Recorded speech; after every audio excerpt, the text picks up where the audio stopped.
It's time to talk fantasy football. It's time to let them know. Where you let us crunch the numbers while you crush the competition. So grab your playbooks and crack a cold one, because here's your hosts, Teak and Baney. All right, boys, we're back for another episode here, going over the recap from Week 9. That lackluster game on Monday night, I don't know if you guys fell asleep, stayed up for that. Needed Herbert and Eckler to come through for the boy for 30-something points, and just couldn't happen. Yeah, I needed Eckler to fumble at least 10 to 15 times in order for me to win my matchup. So it was a humbling week for your boy. So, yeah.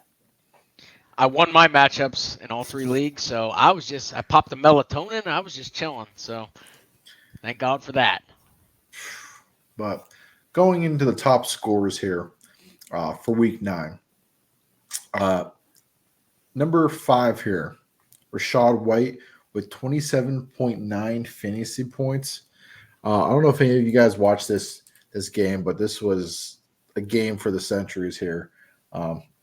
Brought some light into the Week 9 moving forward. Whole lot of dump offs, a lot of what's it called? A lot of value in the PPR. That is Rachaad White right there. I know his fantasy owners have been waiting for this bust out game. They finally got it this week. Yeah, to me, this was the most exciting game of the week, I think. I was flipping back and forth, and then I stuck it on this one. Very exciting to see the rookie quarterback Stroud. We'll talk about him later. But you're looking at a White owner here, won that week.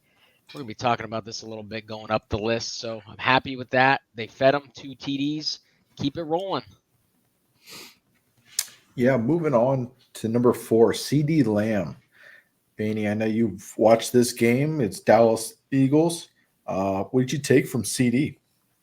Hey, we called it last week. I said he's going to be on this list, and sure enough, a touchdown would have put him a little bit higher.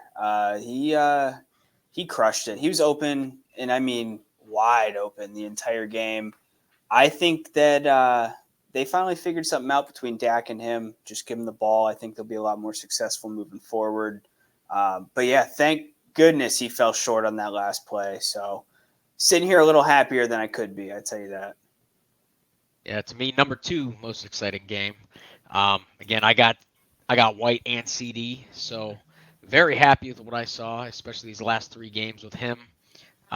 They got that connection now, 11 receptions. Happy with what I see. I mean, I think they keep it rolling. I mean, they got the Giants next week. I think he's going to put up over 20 again. So, yeah, 11 catches for 191. And moving on to the QB throwing him the ball, Dak Prescott sits at number 3 with 28.4 fantasy points. Threw for 374 yards and 3 TDs.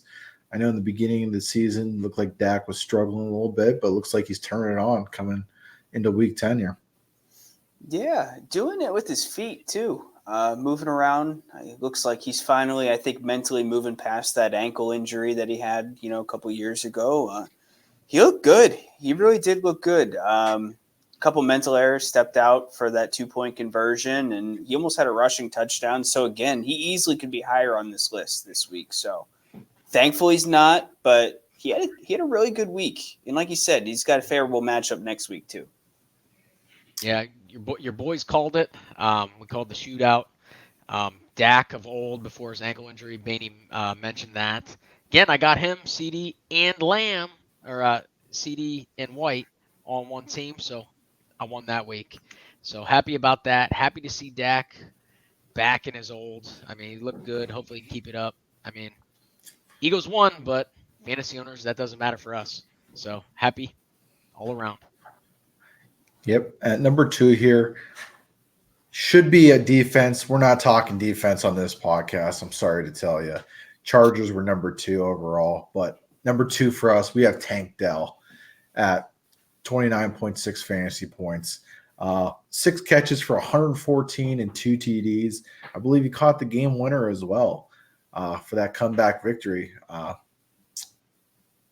know Baker was kind of mocking him there, right?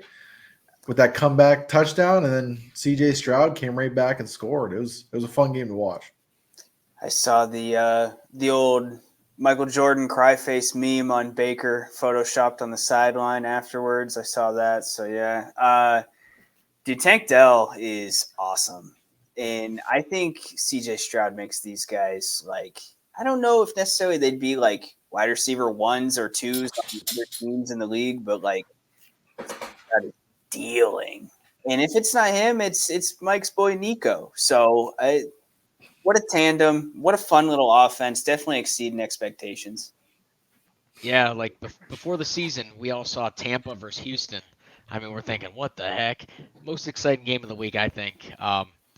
Tank Dell, great game. I mean, what impressed me, too, was Stroud. We're going to talk about him next. Not only Dell, but he spread the ball around. I mean, Schultz, Nico, a lot of people involved. Tank got the bulk of it. It shows with his almost 30 points. I mean, Tank Dell owners are very happy. I know DFS lineups probably had a day with him. So, great week for Dell.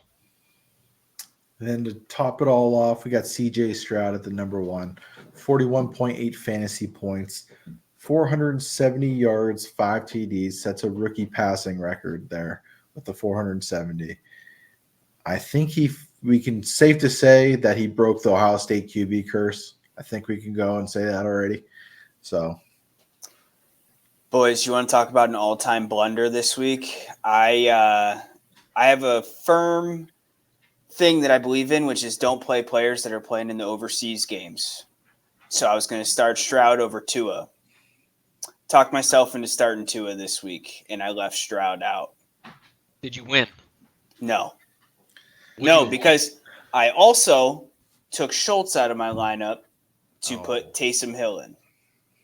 So about 70 points sitting on my bench this week. Would you have won? Yeah. Yeah. I don't think you lose with Stroud in the lineup. I really don't. No, dude. I just was I was like, you know what? I sold myself on the shootout that was promised to us. And man, just halfway through that game, I was just looking at Tua and I was just like, God, man. Well, and then Stroud just does this and just buries me. And it's just rough, dude. But CJ Stroud is incredible. I think that moving forward, he's just going to be an absolute steal in dynasty leagues. If somebody got this guy, I think that his value for years to come is just going to be hand over fist better than anybody else in this quarterback class. Yeah, Stroud turned this Houston team into someone that we weren't looking at before the season. Now they're one of the most exciting teams to watch with all this young talent. I mean, Stroud, Rookie of the Year, he's moving up. He's moving up the list. I think if he stays healthy, he gets it done. He's a scrappy dude, and he looked like an elite quarterback last week. I mean, Tampa Bay's defense isn't terrible. So, and he put up 39 points. So. Yeah. And I think what else? Can we put an honorable mention on here? They got a running back kicking field goals there too. Like Houston had it all this week. It's really impressive. Speaking of that, Baney, I took Houston and I pushed because of that, because those two missed 2-point conversions. So thanks for bringing that up. But yeah, that was impressive. I forgot about it till now. Yeah, CJ Stroud, the truth. He could be him. And it's funny you mentioned your story about benching CJ Stroud. I actually have a familiar story as well. It's in me and Badge's league at work. I have Herbert and Stroud, and I was looking at matchups and I was like, dang, it's like this should be a good week for Stroud.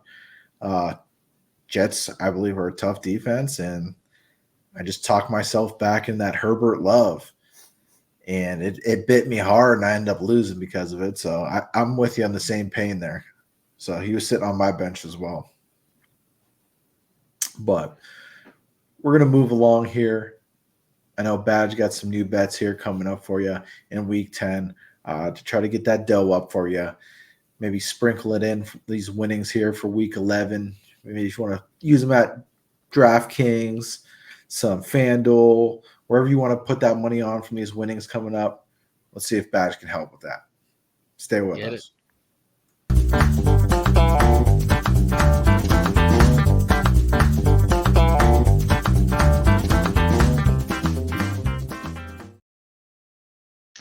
What's up, guys? Welcome back to another episode of The Money Badger. So, first, I want to say go subscribe to the YouTube. A couple benefits to that. You're missing out on some cash. I mean, you're going to get full Discord access. We've been hot.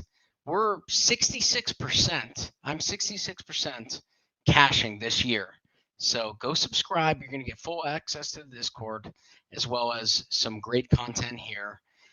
Last week it was a so-so. We won. We went 3-2 with one push, being the Houston Texans.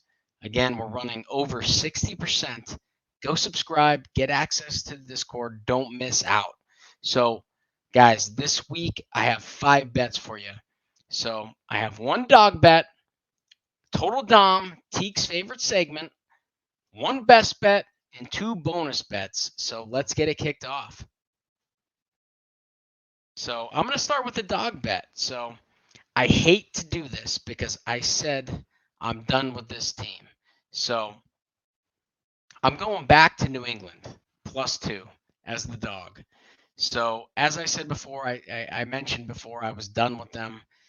I lost a handful of ways that were very disappointing, including that Mac Jones safety to lose the cover. However, I love the Patriots in this matchup. I'm going New England +2. Patriots defense ranks number 2 in yards per rush. I think that's going to create a problem. What that means is Minshew's going to have to pass the ball. It's going to rely solely on him. They're going to shut Taylor and Moss down. This Colts, again, they're averaging a little over 3 yards per play last week. So even though I'm not a Mac Jones fan, I believe there's some value here. I'm taking the Pats at home +2 as my dog bet. So get in. Now, Teek's favorite segment, your favorite segment. I'm going total domination. So second bet, Titans at Bucks over 38. Here's why. I mean, Will Levis, this guy impressed. I mean, he seems to be a guy, he looks like a NFL vet. I mean, throwing the ball down the field. I know he lost to my Steelers, but the guy can sling. This Bucks defense got absolutely destroyed against CJ Stroud. And now the Bucks defense without a starting cornerback, Jamal Dean. This Bucks defense ranks number 31 in yards per pass. So the last 3 out of 4 Bucks games, they allowed 20+ points. Titans defense have allowed 20. I think there's going to be 40 to 44 points allowed in this game. Therefore, I'm taking over 38 in the total domination. So it could go up. I grabbed it today. Next bet on the list, boys. My best bet. I'm going Lions -2 at the Chargers. So I know the Chargers are coming off a 2-game win streak. But this defense did look good. I mean, that pass rush looked good. But don't forget, they played Tyson Bagent and Zach Wilson. I mean, Lions are coming off a much-needed bye and getting healthier. They're getting their starting center back, also getting a key piece of that offense, David Montgomery, back. The Chargers defense always seems to struggle against good offenses. So I'm rolling with that. I feel there's some good value here. I think this is going to be 3 to 3.5. I grabbed it today at -2. Healthy Detroit. Give me Detroit -2 at the Chargers. Goff has played college over there. I think it's going to be a home game for them. So, again, Lions -2 at the Chargers. Best bet of the week. Now, as I promised, I got 2 bonus bets for you this week. So 5 bets total, cash in. Again, go subscribe. You're going to get more. So my first bonus bet, Saints, Minnesota over 41. Yes, the Saints defense has been solid, but Dobbs has brought a new life, fire to this team. Losing Jefferson and Cousins, I thought this team was going downhill until they got Dobbs. I mean, this guy, the joke going around is he didn't even know the receivers' names. Now he has a full week. He knows everybody's names. So I see a lot of value here. I think there's going to be a lot of points scored in this one. I'm going over 41. Saints, Minnesota. And to wrap it up, last bonus bet for you. I don't know if anyone will agree, but I like this a lot. I'm going Seattle -6 against Washington. So I think this one could go down. So maybe even wait, because I think it could go to -5. So I grabbed it today just because. I might grab it again on FanDuel. FanDuel, give us a sponsorship, baby. I'm here. We're here. I shout you out every week. Everyone's getting annoyed. They're mentioning DraftKings. I don't want DK. I want you. So give us that sponsorship. But anyways, I'm going Seattle -6 at home against Washington. Despite last week against the Ravens, I mean, this Seattle defense, they've been respectable. Washington losing Sweat and Young, I mean, I think they're going to feel that. So Sam Howell, yeah, he can sling the rock, but this guy makes mistakes. He has 9 interceptions in 9 games. He's going to turn the ball over. I can guarantee that. Washington travels across country to Seattle. I love Seattle to bounce back in this spot. You'll see in our future episodes our starts and sits, but love it. Love the spot for Seattle. Again, I mean, maybe eye it. I'm going to grab it again. I took it today at -6. I think the Washington hype is going to continue. The public's going to bet them, so this could go down even more. But again, I took a -6 at Washington. Bonus bet, Seattle. And guys, that concludes that. 60% of you are not subscribed to the channel. So go subscribe. You're going to gain access to our Discord. I'm posting bets all week, guys. We are on fire. We are on absolute fire. Anything over 60% is really good if you guys are in the betting world. I mean, really good. And again, comment, share, like. I want to hear from you guys. Post your best bets. We can touch on them too. So that concludes. Go subscribe. Wrap it up. Thank you for listening to another episode of the Let 'Em Till Know next time. Fantasy Football Podcast. Join our community and follow us on all socials, or keep up with the episodes on YouTube, Spotify, or Apple Podcasts.